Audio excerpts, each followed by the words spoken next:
Listen closely. This is the story of Nico, a man who mistook survival for living. He woke up every day, went to work, came home, and repeated. Safe, predictable, dead inside. He had dreams once, wild, untamed dreams. But life convinced him that dreams were foolish things, so he buried them deep until the night he found the map. It was waiting for him on his apartment floor. No envelope, no explanation, just a parchment, rough and old, but humming like a heartbeat.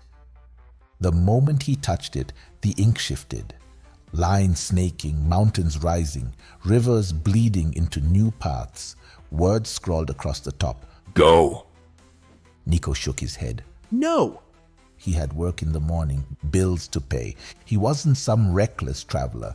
He folded the map and shoved it into a drawer. But the map had other plans.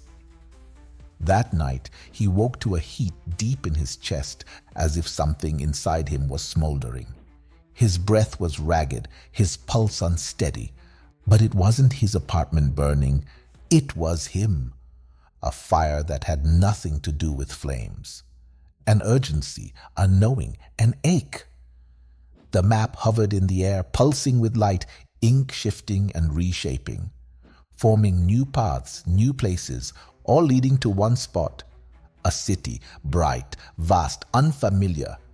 And then he heard it, a voice that carried the weight of something inevitable, something already decided.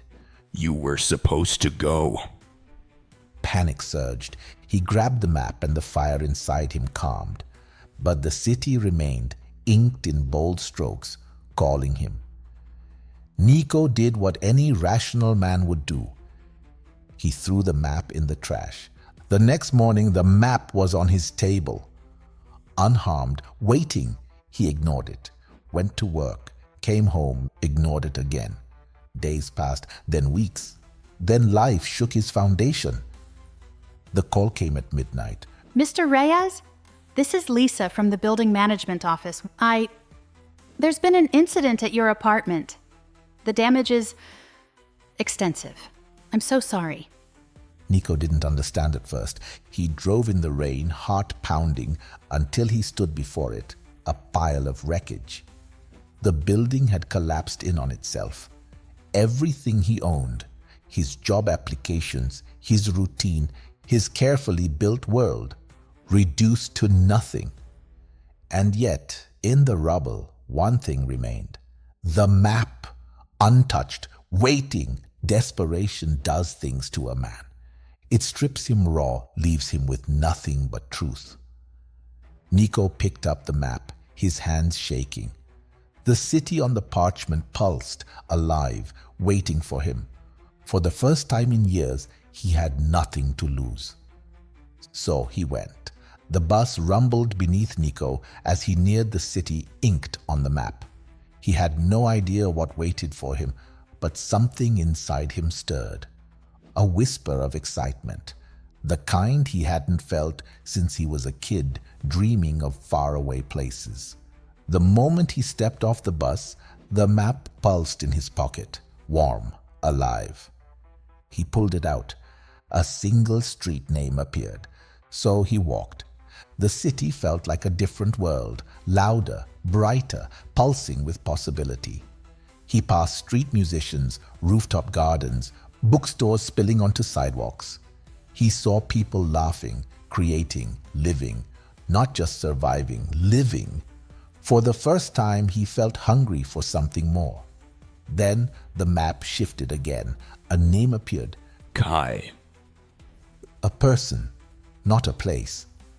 Nico found himself outside a workshop tucked between towering buildings. The sign read, Kai's Art and Repair. The smell of paint and metal filled the air.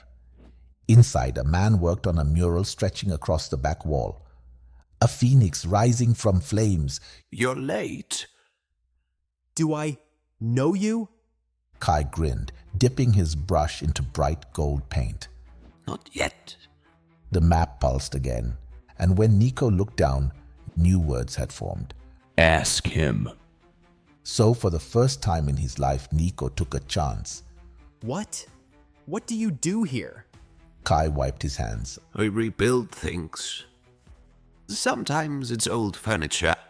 Sometimes it's people. His eyes flicked to the map. Seems like you need both. The weeks blurred into something Nico never expected, learning. Not in a classroom, not at a desk, but through creating, fixing, becoming. Kai taught him how to work with his hands, to build things that would last. He introduced him to people who lived outside the lines, artists, travelers, dreamers, people who had let go of the past and built something better from what remained. And slowly, Nico did too. For the first time, he didn't wake up dreading the day ahead. He didn't feel like a cog in a machine. He felt alive. Then one morning, the map changed again.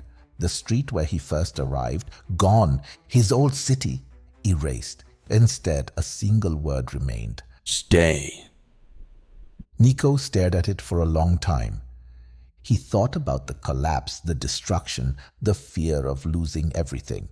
And he realized he hadn't lost anything at all. He had been set free. Now my question to you isn't just a question. It's a challenge. Look at your own life. What part of it feels like a cage? What have you convinced yourself is good enough while your dreams rot in the back of your mind? Maybe it's a job, a city, a relationship. Maybe it's just fear, but listen, one day life will shake your foundation, or you can move before the ground crumbles beneath you. So, what will you do?